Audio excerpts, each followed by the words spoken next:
பரம்பிதா பாபா கி ஜெய். ஜெய். சிவன் வந்து இந்த ஸ்வரங்களை 7 ஸ்வரங்கள், அதாவது சங்கீதத்துல நம்ம இன்னைக்கு வந்து உலகம் முழுதும் நம்ம வந்து இன்னைக்கு சங்கீதம் இருக்குது அப்படின்னா 7000 ஆண்டுகளுக்கு முன்னால அந்த இசையை வந்து முறைப்படி சரிகம பதனிசா அப்படின்ற இதே அவர் தான் முறைப்படி அமைச்சு கொடுத்தாருன்றதுக்கு 7 உயிரினங்களின் குரலோசையை வைத்து சிவன் 7 ஸ்வரங்களை உருவாக்கினார். ஸோ இந்த ஸ்வரங்கள் என்பது 7 உயிரினங்களுடைய குரலோசை தான். அந்த குரலோசையை வைத்து 7 உயிரினங்கள் அவற்றினுடைய குரலோசை வைத்து தான் இந்த சரிகம பதனிசா, அதாவது சடஜா, அதாவது மயில், சடஜானா மயில், ரிஷபனா காளை, காந்தாரனா ஆடு, மத்தியமனா குதிரை, பஞ்சமனா குயில், தேவதானா கழுதை மற்றும் நிசாடா என்று சொன்னால் யானை. ஸோ ஆகிய 7 அந்த விலங்குகளினுடைய அல்லது பறவைகளினுடைய அந்த ஓசையை வைத்து இந்த சந்தங்களை இணைத்து இனிமையான நேர்த்தியான இசையை அவர் உருவாக்கினார். இந்த 7 ஓசைகளின் முதல் எழுத்தை எடுத்து சடஜா, சடஜாவிலிருந்து சா, ரிஷபத்திலிருந்து ரி, காந்தாரத்திலிருந்து கா, மத்தியமத்திலிருந்து மா, பஞ்சமத்திலிருந்து பா, தேவதாவிலிருந்து தா, நிஷாடத்திலிருந்து நீ ஆகிய எழுத்துக்களை எடுத்து சிவன் ச ரி கா மா பா தா நீ சா 8 எழுத்து. ஏன் 8 எழுத்து? நம்ம வந்து 7 ஸ்வரங்கள் சொல்றோம். பட் ஆனா இங்க வந்து பாத்தீங்கன்னா இந்த சரி காமா பாதா நீ அதோட முடிஞ்சிடும் 7. ஆனா மறுபடியும் அந்த கடைசியில சா வருது. ஆனா அந்த முதல் வருகின்ற அந்த சாவும் கடைசியில வர சாவும் ஒரே மாதிரி அந்த உச்சரிப்பு கிடையாது. சற்று மாறுபட்டு இருக்கும். ஸோ அத்தகைய ஒரு இதை வந்து 8 எழுத்து இசையை வந்து அவர் உருவாக்குறாரு. 8வது இடத்துல முதல் எழுத்தின் ஓசையை திரும்பவும் பாடப்படுகிறது என்றாலும் அது சற்று மாறுபட்ட சுர ஓசையில் பாடப்படுகிறது. அன்றைய உலகில் சிவனுடைய செல்வாக்கு குறைவாக இருந்த பகுதிகளிலே இந்த 8வது ஸ்வரத்தை 1வது ஸ்வரத்திலிருந்து சற்று மாறுபட்டு இசையில பாடினார்கள். இந்த மனித இனத்துக்கு எது எல்லாம் தேவையோ, உணர்வு சம்பந்தமான, மகிழ்ச்சி சம்பந்தமான எல்லா விஷயங்களையும் சிவபெருமானால மட்டுமே தான் கொடுக்கப்பட்டது. அவரிடமிருந்து தான் எல்லாமே மனித இனம் வந்து கத்துக்கொண்டாங்க. வெஸ்டர்ன் இதுல வந்து பாத்தீங்கன்னா இந்த மாதிரி நம்ம எப்படி சாரி காவா பாதா நீசான்னு சொல்றோமோ அது மாதிரி இவங்க டோரே மீஃபா சோலோ தீடா அப்படின்னு சொல்லி அவங்க வந்து அதை பாடுறாங்க. இதுலயும் பாத்தீங்கன்னா அந்த முதல் வந்து டோன்றது கடைசியிலையும் பாருங்க டோன் வருது. அதாவது 8 ஆக்டேவ், ஆக்டேவ்னா 8, 8 ஸ்வரம் அது. ஸோ அதனால வந்து நம்ம சரிகோ பதினிச்சாலும் அதே மாதிரி தான் அந்த முதல் எழுத்தாகிய சாவை 7 ஸ்வரங்கள் முடிஞ்சதுக்கு அப்புறம் 8வது ஸ்வரமாக சாவுன்னு வச்சிருக்கோம். அதே மாதிரி மெத்தட் தான் அவங்களும் வந்து அந்த இதுல பயன்படுத்துறாங்க. அங்கிருந்து தான் இசை என்பது முறைப்படியான எல்லா சங்கீதங்களும் அதுக்கப்புறம் தான் ஒன்றோடு ஒன்று அந்த எழுத்துக்களை வந்து இணைத்து பல்வேறு வடிவங்கள்ல வந்திருக்குது இசை. இந்த காலத்துல வந்து சில இசை ஞானிகள் எல்லாம் அதெல்லாம் அந்த விஷயம் தெரிஞ்சவங்க இன்னைக்கு வேதனைப்பட்டு சொல்ல வேண்டிய நிலைமை ஆயிடுச்சு அப்படின்ற மாதிரி ஆயிப்போச்சு. ஒரு சாதாரண நம்ம சரிகோ பதரிசான்னு சொல்றது இசை இல்லை. இன்னைக்கு நம்ம கேள்விப்பட்டிருக்கோம் இல்லையா, கர்நாடக இசைன்னு கேட்குறோம், ஹிந்துஸ்தானி இசைன்னு கேட்குறோம், வெஸ்டர்ன் இதுல பல இது இருக்குது. ஸோ இந்த மாதிரி இசைகள்லாம் நீங்க ஒவ்வொருத்தரும் அந்த இசையோடு பாடுகின்ற பொழுது பெரிய பெரிய வித்வான்கள்லாம் எப்படி ஆளை அப்படியே மயக்கிற அளவுக்கு அந்த இசையை வந்து கொண்டு வரோம்னா இந்த சரிகோ பதனிசா அவருடைய இந்த 8 எழுத்துகளுடைய அந்த சேர்க்கையில தான் இந்த ராகங்களே வந்து உருவாகுது.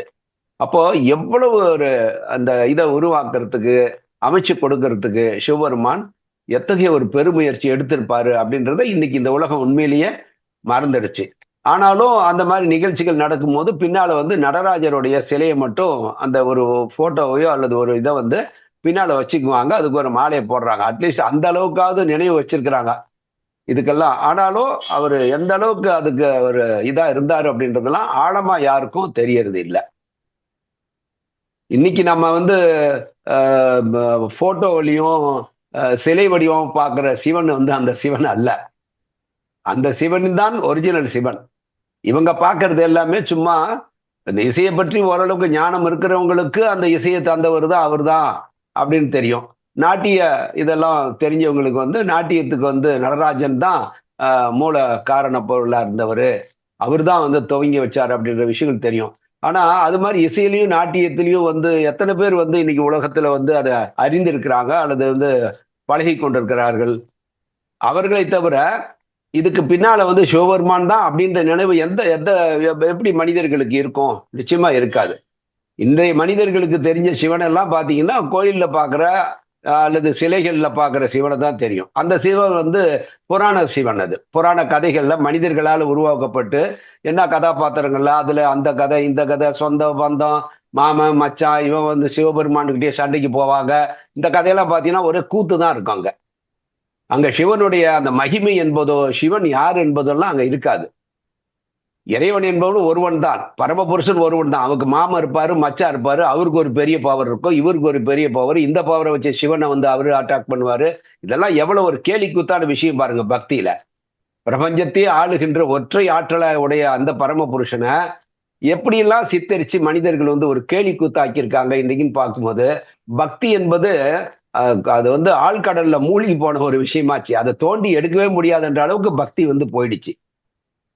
சோ அன்றைய அந்த சிவன் வந்து முற்றிலும் வந்து அந்த ஒரிஜினலான சிவன் என்னெல்லாம் மனித இனத்துக்கு செஞ்சாரு அப்படின்றதெல்லாம் இன்னைக்கு யாருமே நினைச்சு பாக்குறது இல்ல. புராணத்துல கதைகள்ல வர சிவன் தான் இவங்களுக்கு எல்லாம் தெரியும். அது உண்மையிலேயே வருத்தப்பட வேண்டிய ஒன்றுதான். சோ இந்த மாதிரி வந்து வேதனைப்பட்டு எவ்வளவு பேரு அந்த இசையெல்லாம் போயிடுச்சு. இன்னைக்கு இசைன்ற பேர்ல என்னென்னமோ நடக்குது. அது அதெல்லாம் காதுல கேட்க முடியாத அளவுக்கு நாராசமா இருக்கக்கூடிய இசைகள்ல வந்து ஒழிச்சுக்கிட்டு அதுதான் இசைன்ற பேர்ல இன்னைக்கு வந்து போயிட்டு இருக்குது. அதனுடைய ஒரிஜினல் இதே போயிடுச்சு.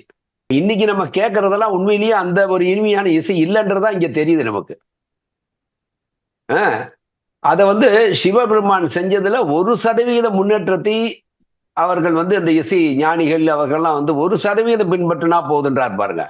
99% இல்லைனாலும் பரவாயில்ல, 1% வந்து நீங்க சிவன் செய்த அந்த இதை வந்து நீங்க பின்பற்றினா பிறகு இந்தியா மட்டும் இல்ல இந்த அகிலமே அந்த வசீகரமான ஸ்வரங்களை நிச்சயமாக திரும்ப பெறும் என்று சொல்றார். அப்ப எந்த அளவுக்கு அந்த இசையினுடைய இது இருந்திருக்கும்னு நம்ம வந்து ஒரு யூகிக்க முடியுது பாருங்க. 1% கூட அப்ப வந்து இன்னைக்கு வந்து அந்த அத்தகைய அந்த ஒரு சிவபெருமான் அந்த அந்த ஒரு தாத்பரியம் அதுல வந்து இல்லை அப்படின்றது இங்க தெரியுது. அதுல சந்தேகமே கிடையாது. நிச்சயமாக திரும்ப பெற்றலாம். 1% அவங்க பின்பற்றினா கூட போதும். ஆகவே மனிதர்கள் வந்து அவர்களுடைய திறமை ஒழுக்கம் மற்றும் எளிமை ஆகியவற்றை உயர்த்தி உண்மையாக முயற்சி செய்யணும். அதுக்கு அப்படி செஞ்சா வெற்றி நிச்சயமாக அதுல வந்து வெற்றி அடைஞ்சிட முடியும் அப்படின்னு சொல்றாரு. தொலைந்து போன அன்றைய புதையல் அந்த இசை என்ற அந்த புதையல் வந்து மீண்டும் இந்த மனித சமுதாயத்துக்கு முழுசா கிடைச்சிரும்னு சொல்றாரு. இப்ப மியூசிக்கை பத்தி பேசணும். இசையை தந்தார், சரிகம பதனிசா இதெல்லாம் தந்தாருன்னு பேசுறோம். அடுத்தது பாருங்க, இப்போ இந்த முறைப்படுத்தப்பட்ட இசையை மட்டும் அவர் தரல, அவர் தந்த அந்த ஒளியியல் ஆய்வுகளினுடைய பயனையும் இன்றைக்கு மனிதர்கள் அனுபவித்துக் கொண்டுதான் இருக்கிறார்கள். சோ ஒளியியல் என்பது என்ன அப்படின்றதுக்கு ஒரு விளக்கம் கொடுக்கிறாரு. சுவாசத்தோடு, அதாவது மூச்சை உள்ளிழுத்து வெளிவிடும் செயலோடு சம்பந்தப்பட்டுள்ள ஒரு விஞ்ஞானம் அப்படின்னு சொல்றாரு இந்த ஒளியியல் என்பது. இப்ப நீங்க வந்து இந்த நல்ல சங்கீத வித்வான்கள்லாம் பார்த்தீங்கன்னா அந்த ராகங்களை வந்து இழுக்கும் போது பார்த்தீங்கன்னா அவளை ஈஸியா வந்து மூச்சை வந்து ரொம்ப நேரம் உள்ள அடக்கி இருக்க வேண்டியதா இருக்கும். அதே மாதிரி வெளியில விடும் போதும் அந்த சிஸ்டம் மூச்சை அவ்வளவு நேரம் உள்ள இழுத்து வச்சு அந்த ராகங்களை வந்து இழுத்து அதுக்கப்புறம் அதை வந்து சிஸ்டமேட்டிக்கா ராகத்தோடு சேர்த்து தான் அந்த மூச்சை வந்து மறுபடியும் வந்து உள்ள இழுத்த அந்த சுவாசத்தினுடைய இதை வந்து வெளியே விடணும். நீங்க இடையில நீ நிறுத்தி மூச்சை விட்டுட்டு அப்படிலாம் பாட முடியாது. அப்போ இதுக்கு பின்னால சங்கீதத்துக்கு பின்னால இந்த சுவாசத்தோடு மூச்சை உள்ள இழுத்து வெளிகின்ற செயலோடு சம்பந்தப்பட்ட ஒரு விஞ்ஞானம், இசை வந்து இசை கலந்த இசை தான் அந்த வந்து ஒளியியல் விஞ்ஞானம் என்பது. இந்த சுவாச விஞ்ஞானத்தின் அடிப்படையில சந்த உலகையும் இசை என்பது ஒன்று, சந்தம் என்பது ஒன்று. சந்தம்னா என்னங்க? ரித்தம், தாளம். அப்போ இங்க சரிகம பதனிசா என்ற இசையோடு இங்க தாளமும் அங்க சேர்ந்தது. அந்த சந்த உலகையும் முத்ராக்களோடு உருவாக்கி தந்தார் சிவன் என்று சொல்றார். நீங்க பரதநாட்டியம் எல்லாம் பாடும்போது பாத்தீங்கன்னா ஒரு விரல் 2 விரல் இப்படி எல்லாம் விரலை வச்சு வச்சு அவங்க வந்து பலவேறு முத்ராக்களை வந்து அவங்க இது பண்ணி நீங்க இது பரதநாட்டியம் அதெல்லாம் ஆடும்போது நீங்க பாத்தீங்கன்னா தெரியும். இன்னைக்கு அந்த முத்ராக்களை வந்து நம்ம வந்து மருத்துவ இதுக்கும் வந்து நிறைய ரொம்ப பிரபலம் ஆயிடுச்சு எல்லா முத்ராக்களுமே. ஆனா இது எல்லாமே நீங்க யார் உருவாக்கி தந்தார்னு பார்த்தா இதுக்கு பின்னால இதை இயற்றியர் வந்து உருவாக்கி தந்தவர் யாருன்னு பாத்தீங்கன்னா சிவபெருமான் தான்.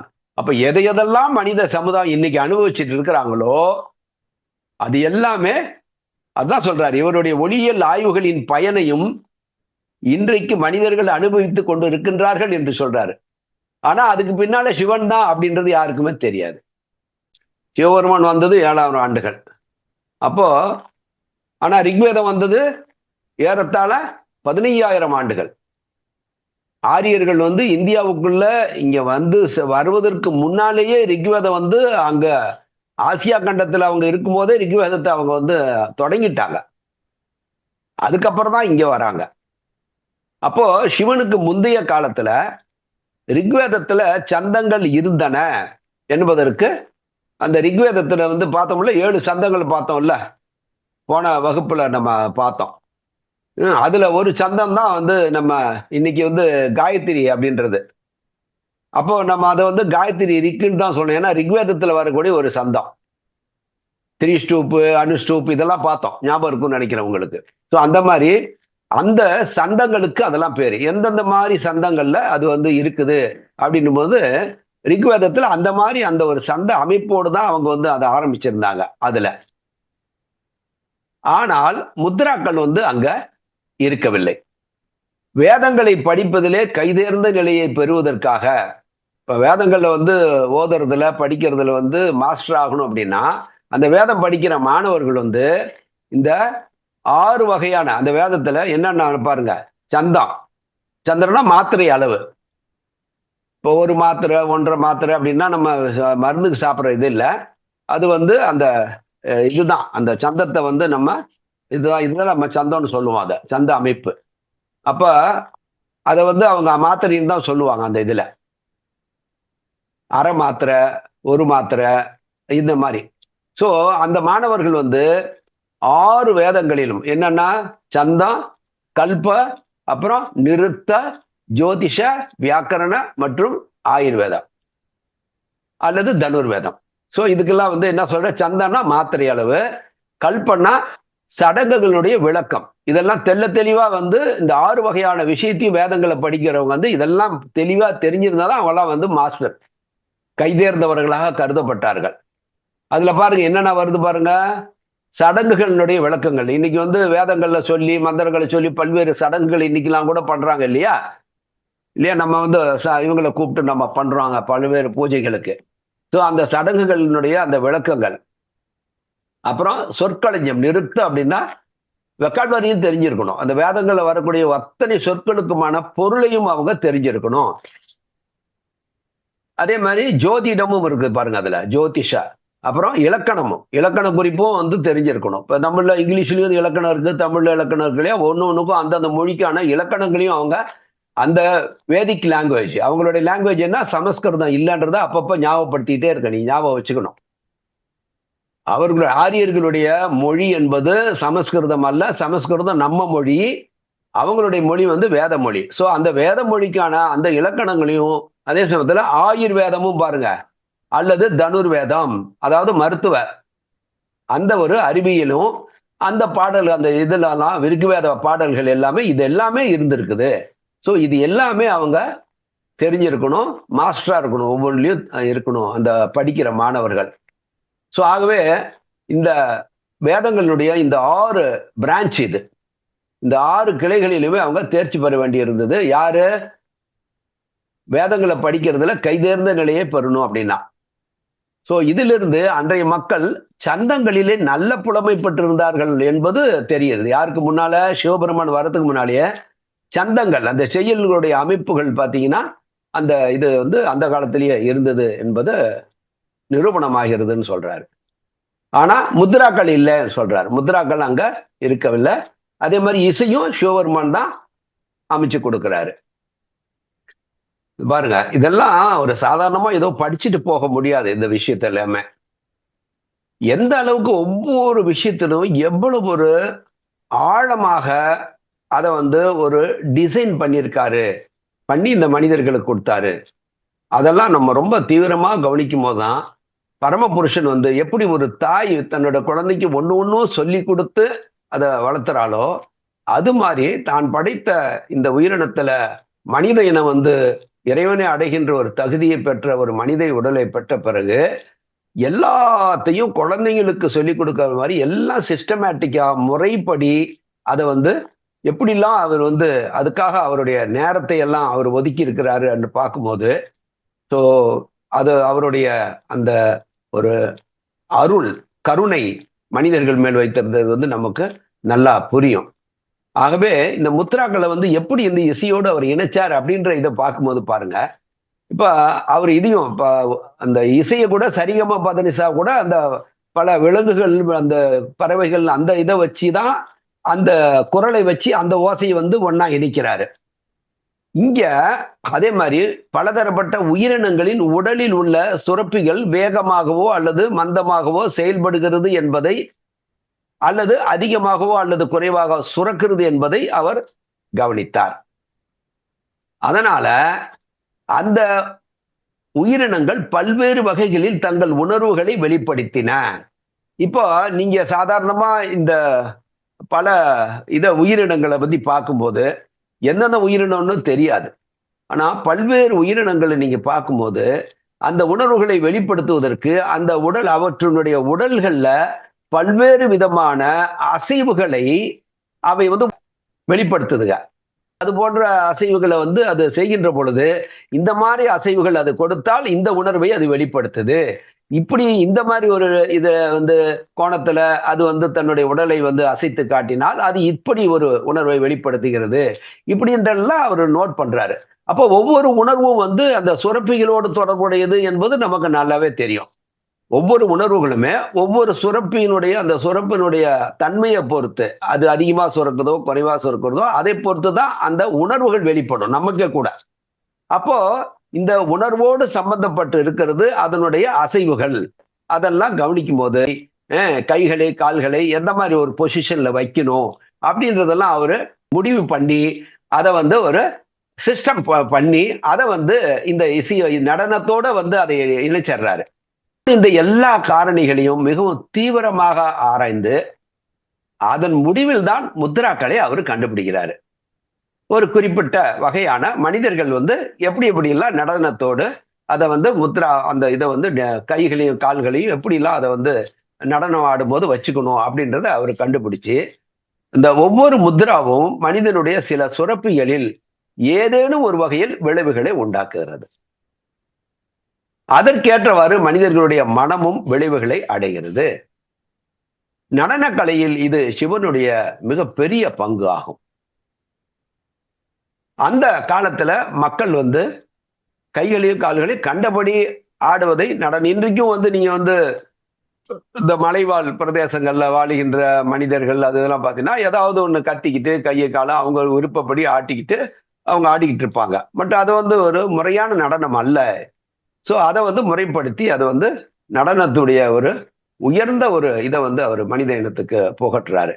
எல்லா மனிதர்களும் அதை கத்துக்கணுன்ற அவசியம் இல்லை. ஆனா நடனம் என்றால் இப்படித்தான் என்பதை ஒரு முறைப்படுத்தி கொடுக்கிறாரு.